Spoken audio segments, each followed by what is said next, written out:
మహానుభావుడు తులసీదాస్ గారి జీవితంలో జరిగింది. తులసీదాస్ గారు ప్రతిరోజు గంగానదిలో స్నానం చేసి చెంబుతో కాసిన నీళ్లు తీసుకొచ్చి రావి చెట్టు మొదట్లో పోసి రావి చెట్టు కింద కూర్చుని తపస్సు చేస్తుండేవారు. ఆ రావి చెట్టు మొదట్లో గంగ నీళ్లు పోస్తుంటే గంగాజలం తగిలిందో ఏమో ఒక బ్రహ్మరాక్షసుడు పైనుంచి కిందకి దిగాడు. బ్రహ్మరాక్షసుడు అంటే ఎవరు అనుకుంటారేమో, వేదం చదువుకుని కూడా దొంగతనాలు లాంటివి చేసి బ్రతికిన వాళ్ళు బ్రహ్మరాక్షసులు అవుతారు. పతంజలి చరిత్రలో చెప్తారు. కాబట్టి అటువంటి బ్రహ్మరాక్షసుడు క్రిందకి దిగి అన్నాడు, నువ్వు నాకు మహోపకారం చేశావు, ఎప్పటి నుంచో ఈ చెట్టు మీద పడున్నాను.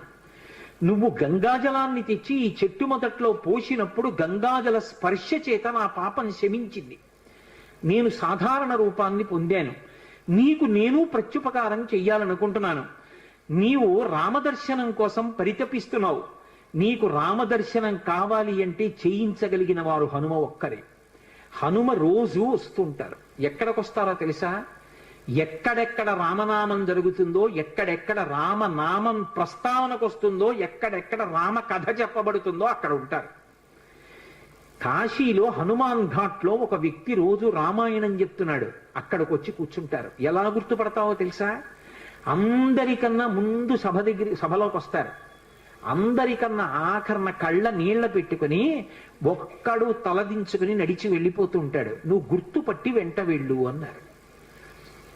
అప్పుడు ఆ రూపంలో వెళ్ళారు.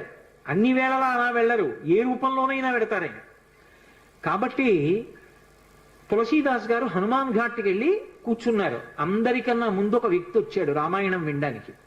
అందరూ వెళ్ళిపోయిన తర్వాత తల ఉంచుకుని కన్నులమ్మట నీరు కారుతుండగా వెడుతున్నాడు. తులసీదాస్ గారు ఆయన వెంటపడ్డారు. ఆ వ్యక్తి కనిపెట్టాడు, ఎవరో నన్ను వెంబడిస్తున్నారని. ఆయన హనుమ.